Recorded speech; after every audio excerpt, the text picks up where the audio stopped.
Saya mulai. Bismillahirrahmanirrahim. Assalamualaikum warahmatullahi wabarakatuh.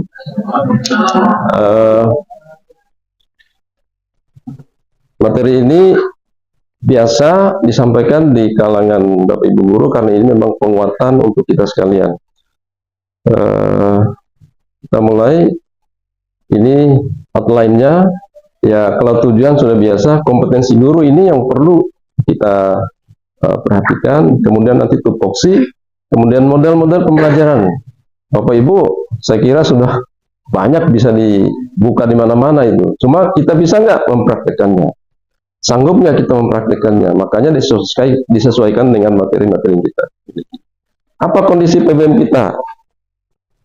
Ya, selama saya mengamati kondisi kelas selama ini saya kira lewat aja ya. Nah, ini kompetensi guru. Kompetensi guru kita itu kan ada 4. Yang pertama itu kepribadian, pedagogik, profesional, dan sosial. Apa itu kepribadian?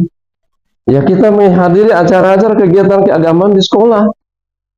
Kemarin saya senang Bapak Ibu hadir bersama anak-anak, mendampingi terutama yang dekat ya, di Kota Pangelamun dalam rangka pawai obor dalam rangka Idul Adha. Kemudian ada kegiatan keagamaan di sekolah, jangan disepelekan. Itu nanti yang menilai siapa?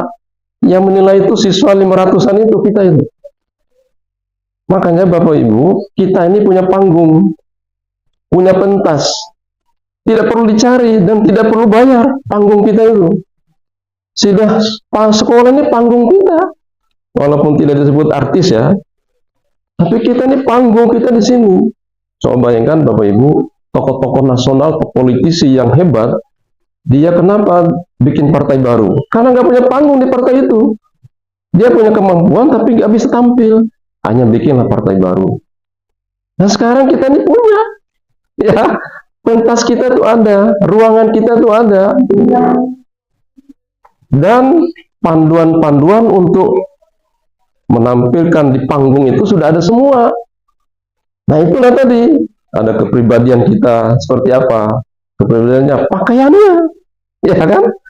Jadi pakaian itu nanti juga dinilai oleh siswa itu. Saya khawatir anak-anak yang sudah pintar digital, dicoret-coret gitu kan, inilah guru saya profilnya. Kalau yang bagus lah, nggak apa-apa. Tapi kalau yang ya belum rapi, akhirnya bisa jadi nanti anak-anak itu menyebarkan, walaupun tidak ditulis namanya, ya kan? Nah ini yang penting, yang perlu kita perhatikan. Jangan hanya khawatir anak-anak yang membawa handphone, lalu di fotonya kita lagi berapa. Tidak perlu itu. Seharusnya kita tidak perlu takut, karena kita sudah tampil optimal di kelas itu. Kita datang ke sekolah itu tampil optimal. Komunikasinya bagus, tidak kasar, lembut, halus gitu kan. Nah itu. Jadi pedagogik harus paham kita, ingat-ingat kembali lah waktu kuliah dulu. Model-model kita cara mengeluarkan sebagaimana. Jadi kalau guru hanya duduk di sini kemudian mengajar, itu kayak apa? Kayak corong. Tidak balik. Ya, suara corong keluar gitu kan. Jadi tidak ada umpan baliknya. Itu namanya dalam teori pendidikan itu adalah pendidikan gaya bank. Jadi metode pembelajaran itu gaya bank, nabung aja, ya kan? Nabung aja, tidak pernah diminta keterangan kepada anak itu apa mampu. Jangan hanya minta keterangan pada saat ulangan. Makanya saya katakan proses itu lebih tinggi nilainya. Bila perlu 80% dari proses. Ya, kita bebas mau menyampaikan uraian apa dengan anak-anak itu. Bebas kan mau berapa waktu. Jadi bukan hanya diskusinya, tapi personalnya pada saat kita menyampaikan. Profesional.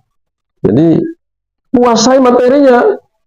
Kalau tidak siap dengan bahannya, jangan tanya ke teman dulu lah. Tanya ke Google aja. Ya, kalau memang istilah-istilah itu nggak paham, misalnya, ya jangan dulu tanya ke teman, jangan ditunjukkan bahwa kita nggak mampu itu. Jadi tunjukkan bahwa kita bisa mencari itu, profesionalisme. Sosial. Nah ini pentingnya, saya merasakan Bapak Ibu. Kompetensi sosial kita di masyarakat, kita punya ruang di masyarakat itu menjadi ketua apa, komunitasnya ada pengajian.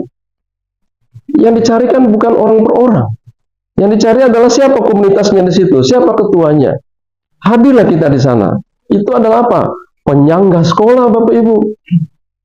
Penyangga sekolah itu. Jadi kekuatan sekolah itu ada di sosial ini. Kita paham tokoh masyarakat di sekitarnya.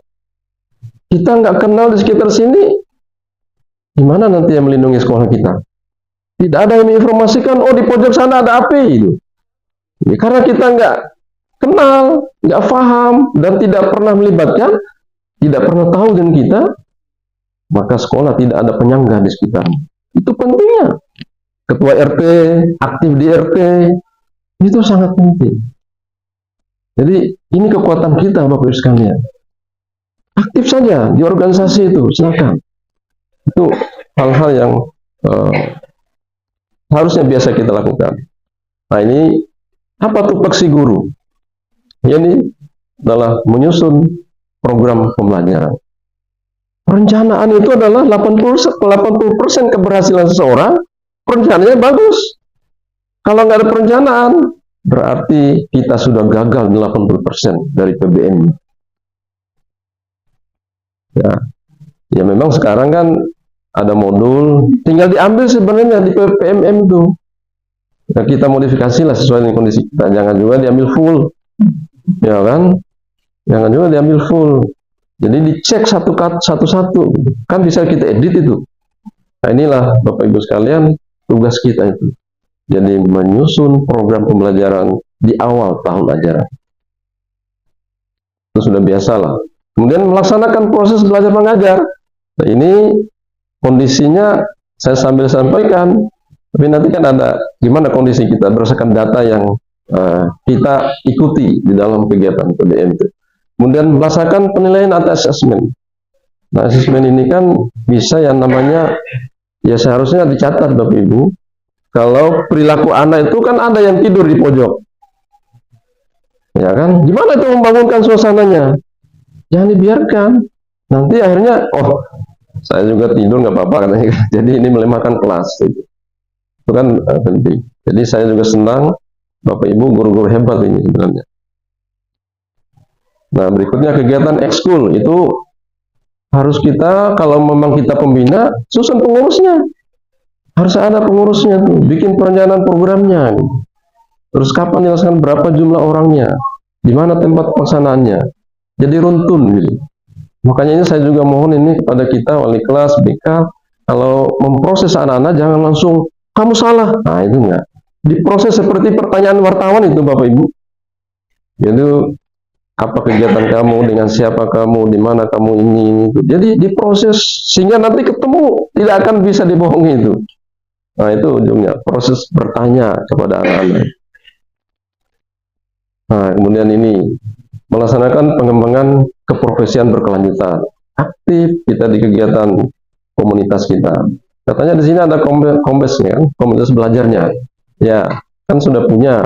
Nah itu bisa dilakukan, apakah itu secara online atau tatap muka, kelompok-kelompok itu, supaya bisa hidup. Oh, ada perkembangan baru, ini kan ada CP yang baru. Nah kalau nggak Bapak Ibu buka CP yang baru, nanti salah menyampaikannya.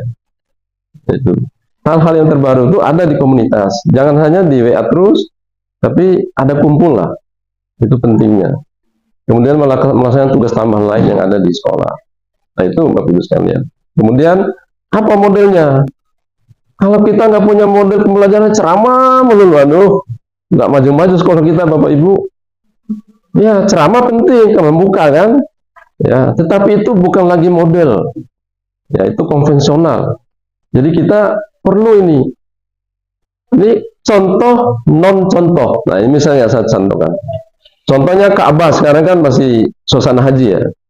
Ini gambar Ka'bah, ini gambar apa anak-anak? Ditunjukkan. Ini gambar Ka'bah, ini yang Ka'bah juga, tapi apa yang motifnya yang kurang? Nampak di situ. Jadi ada perbedaannya.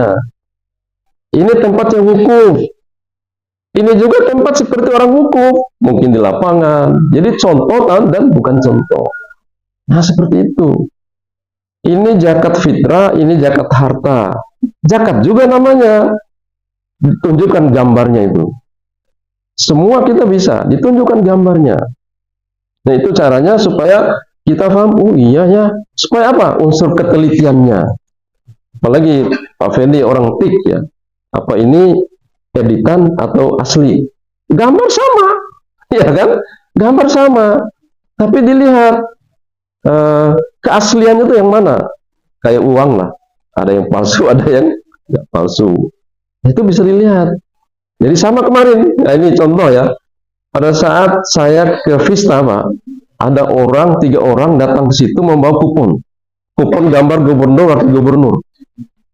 Dia mau cetak tambahan. Dalam hati saya, apa mungkin ini Pemprov mencetak sini lagi? Padahal dia sudah rencanakan 6.000 kupon itu sudah dibawa dan 6.000 paket. Akhirnya apa ditemukanlah kemarin itu kupon warnanya biru. Nah itu palsu. Ada makanya itu palsu itu. Jadi yang asli itu yang seperti yang saya bagikan. Makanya saya kasih stempel supaya tidak jadi palsu gitu. Nah itu maksudnya kita perlu ada contoh dan bukan contoh sesuai dengan materi pembelajaran kita. Itu penting Bapak Ibu ya, supaya anak-anak itu dihidupkan ini di semua titik itu. Ada pertanyaan misalnya, gimana Pak anaknya nggak bisa ngomong? Tulis soalnya, suruh dia baca. Begitu. Kalau dia nggak biasa ini ucap, tuliskan kita yang membuat, suruh baca dia. Dia juga yang nunjuk siapa yang jawab tuh. Ayo teman saya si A, jawab ya pertanyaan saya. Dia tahu seperti itu. Akan hidup itu kelas. Ya saya tidak ingin juga menunjukkan guru hebat di sini. Saya sudah ikut guru-guru ya. Saya senang ada guru-guru hebat di sini yang memang menyampaikan materinya dengan gayanya, dengan dinamikanya, kelasnya itu bagus. Nah itu Bapak Ibu. Kemudian ada lagi nih, gambar dan gambar. Apa gambar dan gambar itu? Lagi-lagi misalnya guru agama ini, saya contohkan guru agama. Rukun apa, gambar anu aja lah, orang haji. Misalnya ini wukuf, gambar tempat wukuf, ini gambar Ka'bah, ini gambar jumrah gitu. Nah, mereka akan susun di situ. Mana yang utama dari acara ini? Wukuf kah, tawaf dulu kah, atau melontar dulu? Nah, itu disusun gambar-gambar tadi itu. Mana yang urutannya? Atau rukun Islam, lebih gampang lagi kan? Jangan dikasih nomor, tapi ditulis di sekolah, di rumah, disiapkan, tinggal anak-anak tempel. Simpan aja di sini. Suruh tempel, mana urutannya yang pertama sampai akhir. Lalu tertib. Itu namanya pembelajaran yang menghadirkan siswa aktif.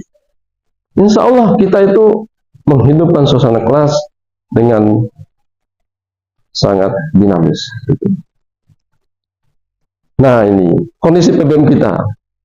Jadi seharusnya gini, gimana sih PBM aktif itu? Jadi gurunya yang menciptakan aktif siswa adalah guru sendiri yang ini menyenangkan, jadi mampu berkomunikasi dengan baik, jadi penggunaan alat media yang dimiliki di sekolah. Kemudian ya kita harus banyak referensi lah, jangan sampai anak-anak duluan gitu. Nah ini kondisi kita Bapak Ibu. Ini saya simpulkan seperti ini. Aktif, menyenangkan, dinamika kelas sangat aktif, baik. Kemudian ada aktif, dinamika kelas sedang, misalnya ya tetap ada suasananya, suasana dinamika tetap ada. Kemudian aktif, persiapan kurang, hanya datang bawa buku, ya kan? Tidak ada. Sebenarnya bagusnya tidak harus pakai PPT. Kalau ada ringkasan materinya, nah itu lebih bagus, dicatat, insya Allah kita akan siap. Kemudian aktif, waktu kurang optimal digunakan, ya baik di awal maupun di akhir. Itu yang kita lihat. Kemudian aktif di tempat siswanya pasif, hanya tidur kan. Jadi Bapak Ibu kalau kita ya maaf ya kelilinglah, disentuh hati anak-anak itu. Insya Allah kita bisa menjadi menciptakan suasana kelas dan siswanya akan baik. Apa langkah-langkah tindak lanjut kita? Nah ini penampingan ya seperti ini, bisa klasikal, bisa individual, bisa oleh tim, ya kan? Kemudian supervisi akademik, itu tindak lanjut kita. Kemudian manfaatkan diklat mandiri di PMM, ada BIMTEK, ada diklat yang webinar komunitas. kemudian mengikuti diklat IHT atau sejenisnya. Dan kita nanti akan melaksanakan kegiatan mikro teaching. Jadi bagi guru-guru nanti ya kita ada yang menjadi profilnya, modelnya, guru-guru adalah siswanya. Nah itu nanti Bapak Ibu ya kita akan coba tetap laksanakan itu. Insya Allah kita bisa membangun suasana kehidupan di sekolah, di kelas ini dengan lebih semangat, lebih dinamis, dan saya berharap ya mari kita manfaatkan panggung ini. Sekali lagi, mari kita Bapak Ibu manfaatkan panggung kita ini, karena corong kita itu ada di siswa ya, dan untuk menciptakan informasi yang bagus, corong yang bagus kepada masyarakat, tentu isu-isu positif itu ada di sekolah ini yang kita tunjukkan secara personal, secara kelompok. Dan kalau ada masalah Bapak Ibu sekalian, yang sampai tercoreng nama sekolah, kita diskusikan baik-baik di sekolah, karena itu jadi korbannya adalah lembaga. Ada apa-apa itu jangan bangga, wah saya sebarkan informasi ke sana, kalau yang positif ya silakan, tapi kalau yang negatif jangan, karena itu nambah kita semua Bapak Ibu sekalian.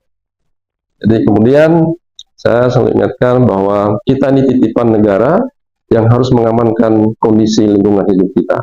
Jangan sampai kita menjadi orang yang menggiring orang-orang untuk melakukan aksi-aksi yang tidak tepat. Itu Bapak Ibu ya, karena saya selalu mengatakan bahwa pegawai negeri itu, guru itu, TU itu, baik honor maupun tidak, itu adalah penyanggah negara, penyanggah keamanan dan stabilitas nasional. Saya kira demikian Bapak Ibu sekalian untuk kegiatan penguatan ini. Mudah-mudahan kita bisa terus semangat untuk mendampingi anak-anak kita.